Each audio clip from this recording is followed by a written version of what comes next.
Now, what is important to understand that the vision of the Muslim Integrated Development Plan is to enhance and sustain the positive legacy of Muslims in in in respect of the positive legacy of Muslims in serving humanity.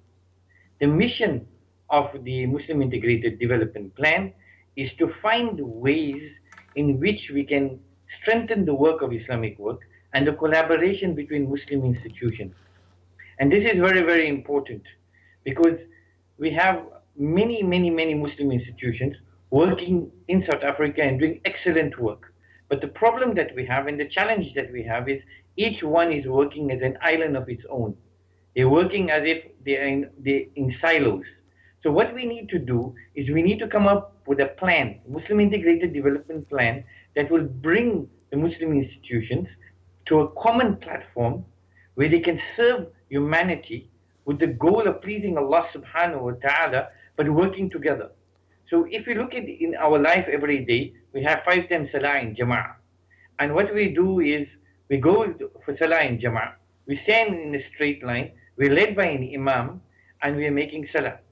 Now, the problem in community work, on the other hand, we are not performing the salah in jama'ah that we have in the masjid, the salah in jama'ah in our real life.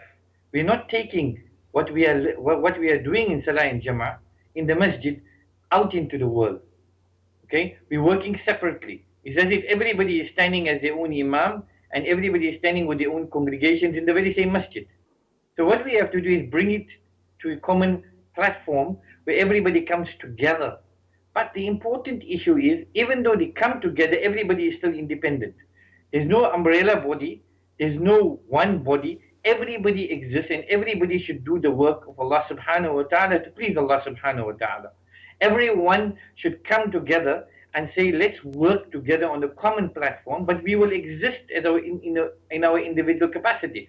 So what HUDA is doing basically is saying, okay, we take the lessons from the Prophet Muhammad sallallahu alaihi wasallam when he got the various tribes to put the black stone back onto the Kaaba. And what he did was he took every leader from each tribe and he gave them an end to hold and take the black stone and put it onto the Kaaba.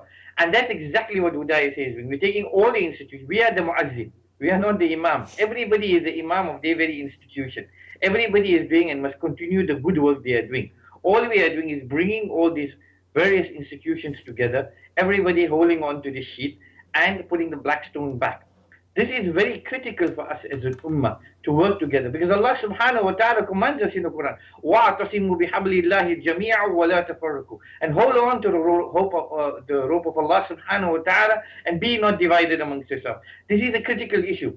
So what we have done, to take Durban as an example, we are using it as a pilot project. We are developing the Muslim Integrated Development Plan for the eThekwini municipality. What we are doing is we are going to every area within Durban. We are going to meet and the fellow Muslims in those various areas, suburbs, wards, the various areas, and we are basically meeting with them and finding out, what are you doing in this area? What are the challenges the people face in this area? So then what we will do on a cloud application, we will put all this data and information and we say, okay, this is what we are doing as Muslims in the specific area of Durban. Okay? This is what the challenges of the people are. And this is how we can build together to strengthen the work of Islamic work and the collaboration between Muslim institutions. This is very critical for us as the Ummah of Muhammad sallallahu alaihi wasallam, because we have a common purpose, and that is Allah subhanahu wa ta'ala is our goal. So as the chairman of HUDA SA, Brother Javeer Nakuda, says, HUDA SA is basically an institution that is facilitating the people who are falling away on the sidelines, or the people who are struggling, or the institutions that are doing good work but need more support, as well as the institutions that are doing good work, and bringing together to hold hands and taking them towards the race to please Allah subhanahu wa ta'ala. Remember, we as individuals, the institutions that we have are a vehicle, are a mere vehicle. Allah subhanahu wa ta'ala is our common goal. So we take the practice of salah in jama'ah, we bring everybody, we stand together, everybody is important, everybody must continue the good work that they are doing, but we are coming together to create a platform where Muslim institutions can network together, build alliances, and strengthen the work of Islamic work. And this goes towards helping the very people that we intended to help. So we have a common plan, we have strategies, we develop project areas. In a specific area like Malugazi, we know there are 10 Muslim institutions working in that area. Alhamdulillah Rabbil Alameen. So now we put it down and we say, okay, these are the 10 Muslim institutions working in this specific area. They are uplifting humanity in this respect. They are doing da'wah in this respect. Okay, let's bring them to a common platform. Let's share our ideas. Who is doing A, who is doing B, who is doing C? You have a good strength, a good project that is strengthening the work, that is strengthening the workers themselves and the people. Share the concept and the idea so others can learn. Now, this is the positive legacy of the Ummah. So when our children, and we pass on and we leave this world, then our children will then come about and say, you know what, you have left vital information in respect of charitable work that you are doing in this area of Malugazi. We as an Ummah can continue this work.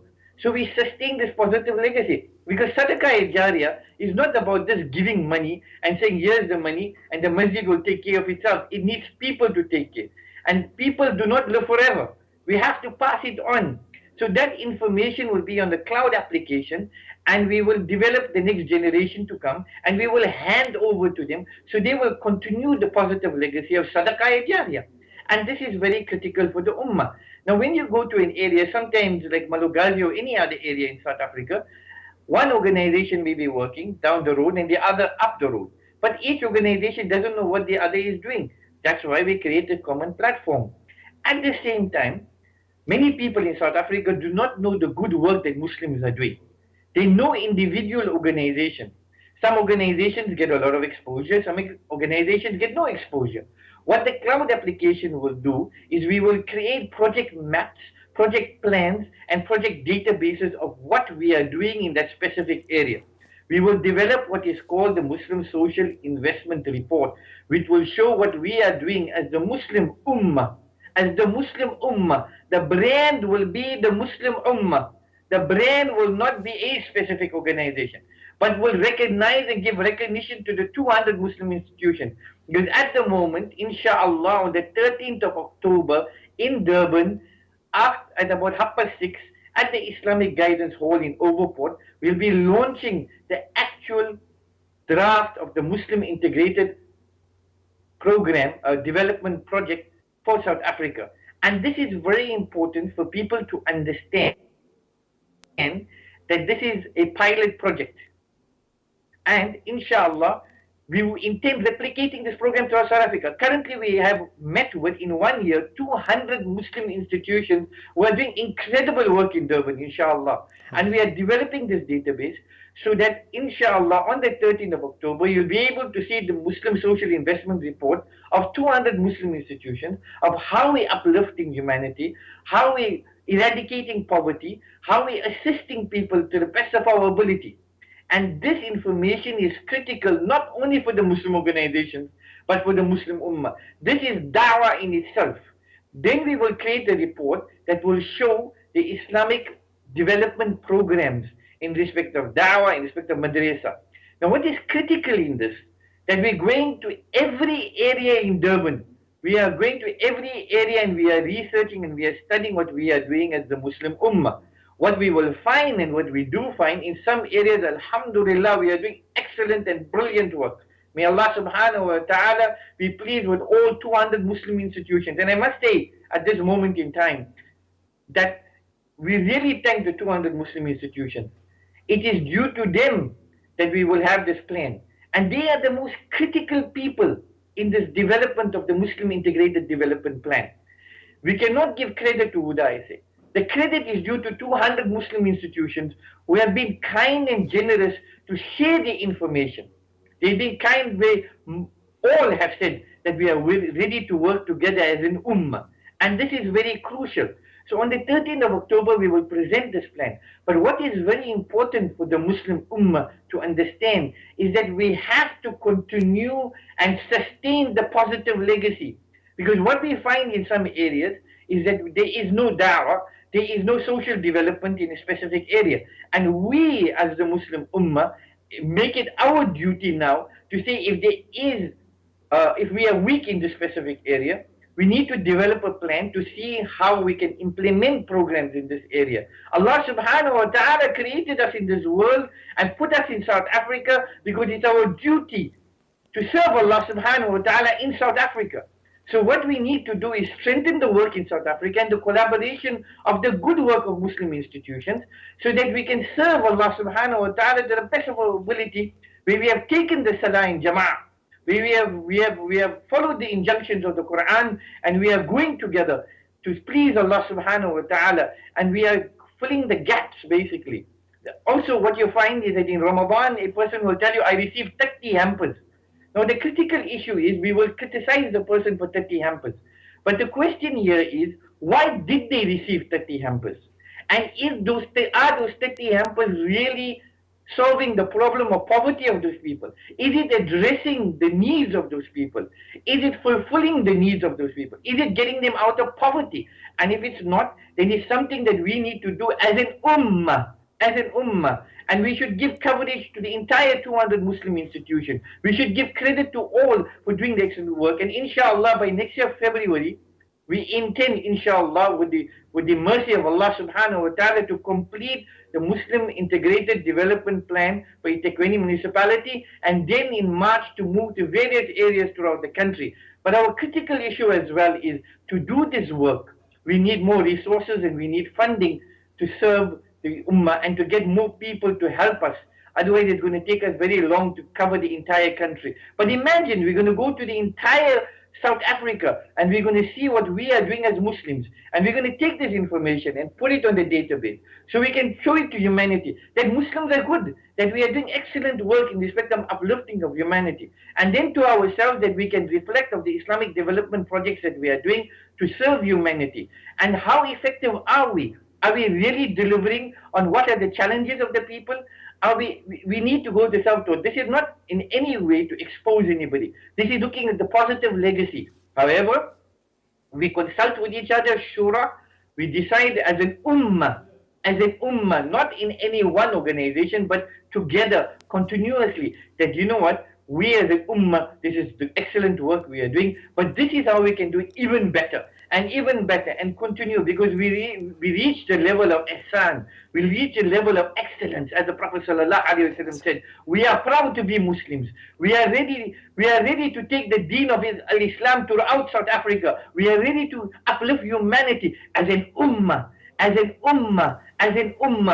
Prophet ﷺ will be very proud of us on the day of Qiyamah. And Allah subhanahu wa ta'ala will reward us and grant us His mercy even in this world and in the akhirah. As we come together and we say, وَاعْتَصِمُوا بِحَبْلِ اللَّهِ جَمِيعًا وَلَا تَفَرَّقُوا, and we take the 5 times salah and we put it in our lives and we come together as an ummah in serving humanity and strengthening our work and strengthening the collaboration, so that we as an ummah can be proud as an ummah of what we have done, and we leave that positive legacy when we die. Because the Humanitarian Development Alliance and the Muslim Integrated Development Plan is dedicated to the entire ummah of Muhammad sallallahu alayhi wasallam and the believers, from the time of the creation of Adam alayhi salatu salam to all the marhooms, to those that are living and those that are to come. And this is the generosity that Allah subhanahu wa ta'ala grant His rahmah, His mercy, His reward to everybody for the work that the Muslim Integrated Development Plan does,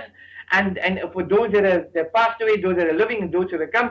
Even for those who unfortunately may not want to be part of it, it is still, we say, sadaqah jariyah for them as well. It is still to benefit them and their children as we go along. Because the critical issue is, if we're living in this country, it's our duty to serve this country and to establish a strong foundation of dawah, of Islamic work, so that we leave a positive legacy for our children to go forward. As we see around the world, as Muslims, we are struggling and suffering, and we do not want it to happen anymore. May Allah subhanahu wa ta'ala remove all the difficulty wherever innocent people, Muslims or even non-Muslims, are struggling. Whoever is struggling, innocent people, that Allah subhanahu wa ta'ala grant His bestow His rahmah and mercy upon humanity in every sense. This brother, it was said that in the area of Malagasy, in our plan, we realized that there was a sister who dedicated 30 years of our life doing da'wah. She was an absolutely poor lady.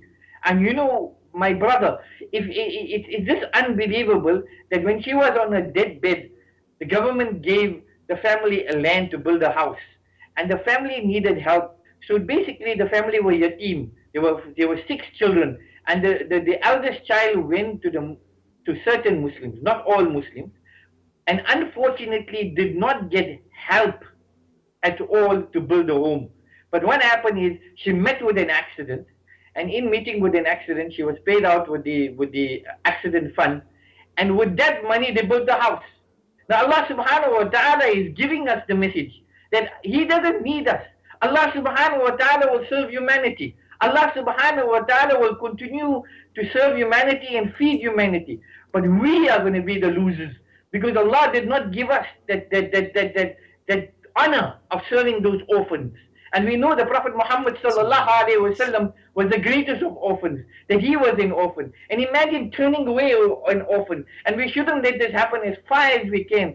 Obviously, we have limited resources and there's so much we can do. But let's continue to strive to do better and better so that nobody is left on the side, inshallah, and everybody is served by the Muslim Ummah, by the Muslim Integrated Development Plan that has its own identity. But also that, I met people who have said that I accepted Islam because I had a dream and I went to a Sangoma and the Sangoma told me, go and accept Islam. That is the message of your dream.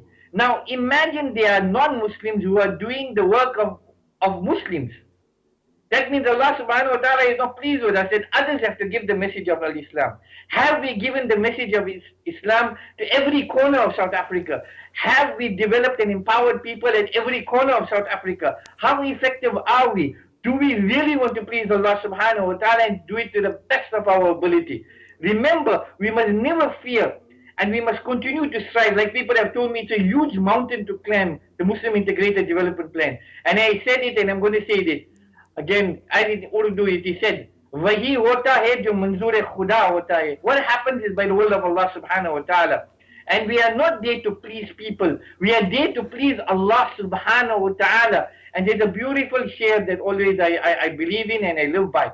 Dunya se dil laga kar dunya se kya milega? Allah se dil laga kar sab kuch milega. If you put your heart into this world, what will you get from the world? But if you put your heart in Allah subhanahu wa ta'ala to please Allah subhanahu, you will get everything. And we will go with the plan of Allah subhanahu wa ta'ala. So when we die and we are asked on the day of Qiyamah, what did you do to try and unite the Ummah? What did you do to strengthen the work of Islamic work? What did you do to serve humanity? And we said we tried our best to the Muslim Integrated Development Plan to bring the Muslims together and to strive that they continue. Remember, each organization is doing excellent work and must continue.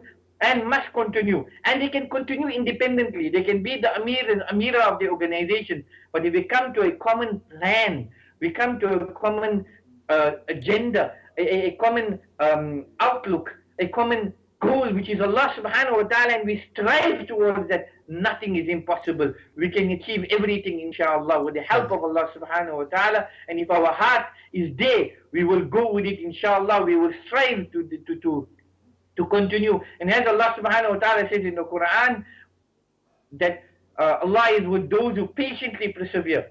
Hold on to the rope of, if I remember, Mark, but it's critical where it says that, oh, you believe, seek help with patience, perseverance and prayer, for Allah is with those who patiently persevere. So we will continue to be patient, we will persevere and continue. People have told me many times, it is crazy, it is impossible, you cannot do this. Initially when we started, they said we'll meet 10 institutions and that's it. But alhamdulillah, I must tell you, and I must thank the 200 Muslim institutions. May Allah subhanahu wa ta'ala grant His rahmah and mercy upon them and the entire ummah and all the innocent people of the world, inshallah. They have been so kind. Even when I went to meet with them, they've been hospitable, they've been supportive, and you get to know them, and all of them have good intentions, inshallah. So we hope and pray to Allah subhanahu wa ta'ala that He grants us this dua of bringing the Ummah together on a common platform of the Muslim Integrated Development Plan and take it further. Remember, the Muslim Integrated Development Plan does not belong to HUDA SA. It belongs to the Muslim Ummah. Brother Ismat, maaf for that. On a lighter note, I know I started the interview by saying, please tell us briefly what who HUDA SA is all about. But alhamdulillah, you have taken us through everything that I wanted to ask you. Finally, I'll have to say you'll have to keep it under 2 minutes, please. To the viewers out there or any other organization that is watching this morning's interview, for those that are not in the Durban region, how do they go about getting into contact with HUDA SA to be part of the Muslim Integrated Development Plan? Well, it's important to understand that we need the Muslim Ummah around the country to, inshallah, also contact us so we can expand this program. You can go to our website, www.huda-int.org, or you can call me on 073 532 1325. 073 532 1325. Please go to we even have a Facebook account. I'm sure when you say the Humanitarian Development Alliance, and the abbreviation is HUDA SA, then you will get onto our Facebook. You can even link on that and contact us. You can send me an email at ismat.mohammed@huda-int.org, inshallah. And I thank the ITV, Jazakallah khair, to your CEO, Brother Farhad, and even to you, brother, and to all the members of the ITV, and to the Muslim Ummah, Jazakallah khair. But do not forget, 13th of October, Islamic Guidance Hall, the launch of the Muslim Integrated Development Plan for South Africa, the beginning, inshallah, of a journey that we will take to please Allah subhanahu wa ta'ala and strengthen the work of Islamic work and the collaboration between Muslims. 13th of October, Islamic Guidance Hall, inshallah, we will see you there. And for the many others, please keep in contact. Please contact us as you can. And inshallah, we like I said, we intend next year to expand it. But inshallah, that the Muslim community also opens its heart and supports us, because we need the funding to have resources so we can continue this work, inshallah, and we can expand it throughout the country, inshallah. Brother Ismat Mahomed, the CEO of the Humanitarian Development Alliance of South Africa, known as HUDA SA. Jazakallah for joining us this morning. We wish you and the organization well for the future as well. Fi amanillah. Assalamu alaikum wa rahmatullahi wa barakatuh. Wa alaikum salam wa rahmatullahi ta'ala wa barakatuh. May Allah subhanahu wa ta'ala have mercy upon all of us, inshallah. Ameen. Assalamu alaikum. Brother Ismat Mahomed, CEO of HUDA SA, talking to us about the Muslim Integrated Development Plan going to be launched, inshallah, on the 13th of October in the Durban region. For any more further information, please contact Brother Ismat on 073 532 1325 and find out more about this unique initiative, inshallah, to unite all the Islamic organizations within South Africa to a common goal or outlook, as Brother Ismat has made mention of it here on Morning Rush. At that time of the morning, wherein we go on to the recitation of the Holy Book of Allah subhanahu wa ta'ala, and we return to Surah Yasin, a surah which is known as the heart of the Quran, a surah which contains 83 verses of the Holy Quran, mostly dealing with the year after. And once again, the hadith of Nabi Muhammad sallallahu alaihi wasallam informing us that any person who recites Surah Yasin at the beginning of his or her day, Allah subhanahu wa ta'ala will fulfill all the needs for that day for that person. Let us now listen to Surah Yasin here on Morning Rush. كن جميل المساعي وامنح الناس حبك